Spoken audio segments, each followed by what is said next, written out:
भारत पर कितना निर्भर है बांग्लादेश, वो भी हम आपको बता देते हैं। 8 सालों में बांग्लादेश को 8 अरब डॉलर की मदद की है। बांग्लादेश में विकास परियोजनाओं को लेकर भारत ने बांग्लादेश को ये मदद की है। इनमें रोड, रेल, शिपिंग और पोर्ट्स के निर्माण शामिल हैं, जिनके जरिए बांग्लादेश अपनी कमाई करता है, अपने लोगों तक बेहतर जीवन पहुंचाता है। क्या कहना चाहेंगे, क्या बांग्लादेश होता अगर इंडिया ना चाहता? बांग्लादेश कभी नहीं होता अगर भारत ना चाहता। बांग्लादेश खाने खाने को तरसता अगर भारत ना चाहता। बांग्लादेश आज रोटी रोटी को तरस रहा है, ठीक वैसे ही तरस रहा है जैसे पाकिस्तान तरस रहा है। लेकिन लार्जली अगर मैं कहूंगा कि अगर इंडिया ने टफ लाइन लेने की कोशिश की बांग्लादेश के ऊपर, जो कि वो जानबूझ के ले रहे हैं, उसकी वजह यह है कि उनको पता है that Bangladesh is not coming back, we are not going to get a friendly government, so get tough. समझ रहे हैं आप? में आता है इंडिया के यूथ ने तो बांग्लादेशी यूथ से ऐसा कुछ भी नहीं सीखा कि वो हमारे रोल मॉडल बन गए। उनके यहाँ भी मसले मसाइल है, लेकिन वो तो मुल्क को आगे बढ़ाने की बात कर रहे हैं, वो तो मुल्क की तरक्की की बात कर रहे हैं, वो तो नेशन फर्स्ट का नारा लगा रहे हैं। तो उनकी सोच हमारी बांग्लादेश और पाकिस्तानियों से, इंडियन की सोच क्यों मुख्तलिफ है? 1947 से पहले हम भी तो हिंदुस्तानी थे। बांग्लादेश के हालात बद से बदतर है, लेकिन मोहम्मद यूनुस के ऊपर जज्बा कौम का जोश चढ़ा हुआ है। बांग्लादेश रोटी रोटी को तरस रहा है, बिजली बिजली को तरस रहा है, खाने पीने के लाले पड़े हुए हैं, लेकिन जज्बा कौम, जैसे आप माइक लेकर के, बूम लेकर के निकलते हैं और लोग बोलते हैं कि हम ला इलाहा पढ़ेंगे और भारत के सारे सेना को हम हरा देंगे, तो ऐसा ही कोई जोश और जज्बा जो है वो मोहम्मद यूनुस के अंदर कूट कूट के भरा हुआ है। मुझे तो आज हमें कुछ भी बांग्लादेश से नहीं मिलना। सो सॉफ्ट रहने का कोई तरीका कार नहीं है। The more you are soft, the more there are chances।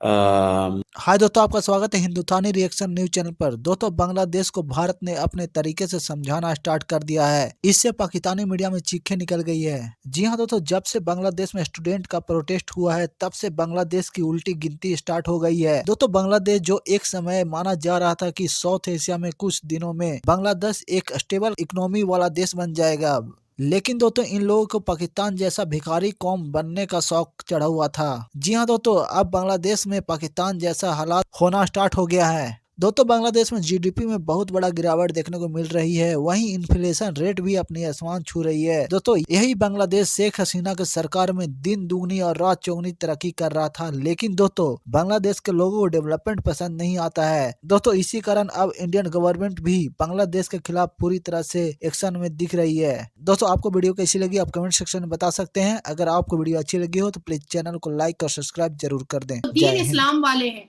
वो खाना पानी और पैसे की अपेक्षाएं हमसे क्यों रखे हुए हैं? मुसल्ला बिछाओ और अल्लाह से मांगो। अल्लाह बहुत बड़ा है देने वाला। क्यों अब अल्लाह नाराज हो गया है क्या? पाकिस्तान के साथ साथ बांग्लादेश के साथ भी हमसे क्यों मांग रहे हो? हमसे क्यों मांग रहे हो? हम कौन है देने वाले? अरे तुम तो जज्बे वाली कौम हो, तुम बिछाओ मुसल्ला और मांगो अल्लाह से। और अगर अल्लाह तुमको नहीं दे रहा है तो इसका मतलब है कि तुमसे अल्लाह नाराज हो गया और तुमने इस्लाम के जस्टिफिकेशन पर तुमने गुनाह किया है। और आज अगर बांग्लादेश में अगर लोग रोटी रोटी के लिए तरस रहे हैं तो हमसे ना मांगो और भारत से अपेक्षाएं ना रखो, भारत के प्रधानमंत्री को ना गरियाओ, भारत के प्रधानमंत्री पर ये ईटा ना फेंको कि हम अपनी तरीके से चलेंगे तो तुम हमें खाना नहीं दोगे। अरे तुम अल्लाह से मांगो ना। और अगर तुम्हें अल्लाह नहीं दे रहा है तो इसका मतलब है कि तुम गलत हो, तुम पापी हो, तुम गुनाहगार हो, इसलिए तुमको अल्लाह नहीं दे रहा है।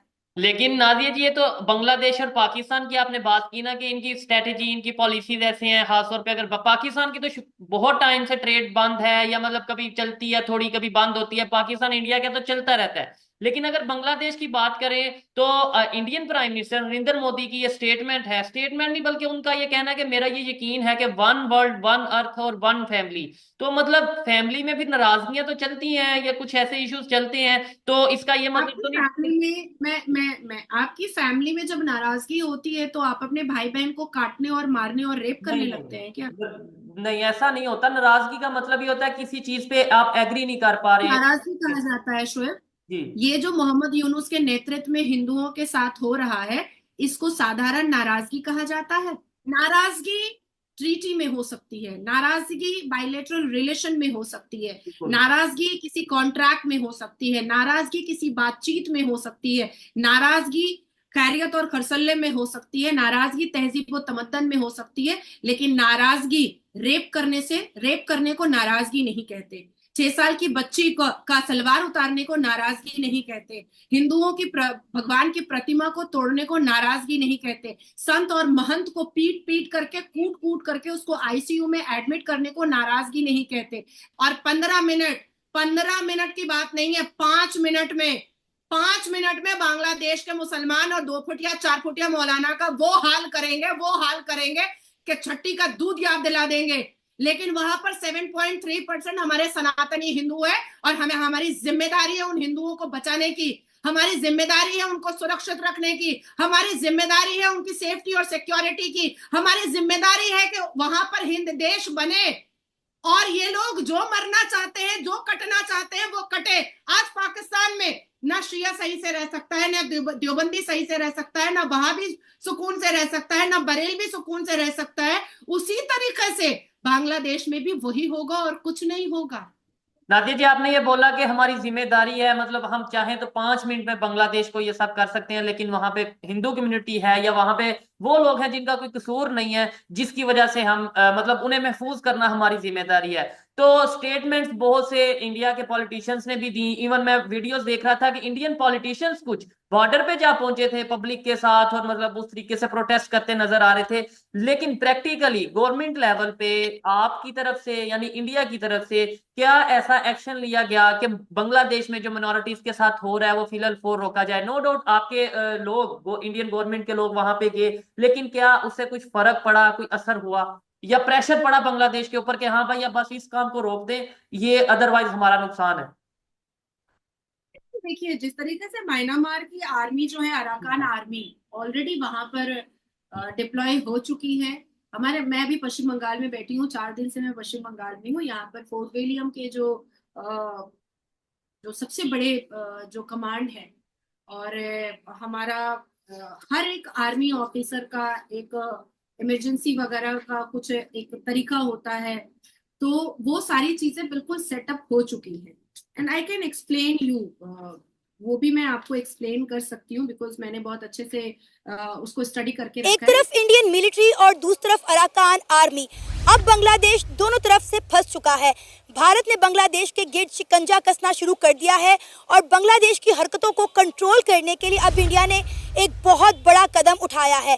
इंडिया ने वेस्ट बंगाल पर इंडिया और बांग्लादेश के बॉर्डर पर अपने सबसे ज़्यादा ताकतवर ड्रोन्स का झुंड जो है वो बांग्लादेश के खिलाफ तैनात कर दिया है और इंडियन एयरफोर्स को भी हाई अलर्ट कर दिया है ताकि अगर बांग्लादेश कोई भी हरकत करता है तो उसे फौरी तौर पर जवाब दिया जा सके। इंडिया और बांग्लादेश के दरमियान मजीद डेवलपमेंट क्या हुई है आज की इस वीडियो में बात करेंगे, तो आइए चलिए हमारे साथ। देखें, अब जो यूनुस रिजीम है बांग्लादेश में ना, वो गैर सियासी रिजीम है एक, और उन्हें सियासी पेचीदगियों का, सरहदों की हिफाजत का, उसके अलावा सरहदी पेचीदगियाँ जो हैं उनका पता नहीं है। ये आप ये कह लें कि एक इमेच्योर क़यादत है बांग्लादेश के पास, जो कि बांग्लादेश को नासाजगार हालात की तरफ लेके जा रही है। पाकिस्तान और इंडिया में जो एक तो 1948 की जंग थी जो कि कश्मीर के हिस्से पे हुई थी, उसके बाद जो 1965 की वॉर थी ना, उसमें पाकिस्तान ने पहल की थी, जिस तरह इंडिया पहल कर रहा है, बांग्लादेश पहल कर रहा है ना, TB2 ड्रोन जो है वो सरहदों पे उड़ा के, और तुर्की से उसने रिसेंटली मंगवाए हैं। तो अब ये हो सकता है कि वो अपनी वो रिहर्सल कर रहा हो, लेकिन वो कुछ दिखाना चाह रहा है कि हमारे पास भी AVI जो है ना, मिसाइल और ड्रोन जो है हमारे पास मौजूद है। पाकिस्तान पे वापस आते हैं, पाकिस्तान ने उस वक्त एक ऑपरेशन शुरू किया था जिसे ऑपरेशन जिब्राल्टर कहा जाता था। ये ऑपरेशन जिब्राल्टर जो था ना, इसकी पाकिस्तान की जो मिलिट्री क़यादत थी ना, उस वक्त जनरल मूसा थे, जनरल प्रेसिडेंट थे आपके अयूब खान, जनरल मूसा जो थे वो हर हद तक थे कि हाँ मैं इसकी मुखालफत करता हूँ, और वो मुखालफत एंड तक करते रहे। लेकिन उस वक्त एक ना गैर मेच्योर आपके पास क़यादत थी जुल्फ़िकार अली भुट्टो के नाम से, वो आपके इंटीरियर मिनिस्टर थे। वो ये कहते थे कि लातों के भूत जो हैं वो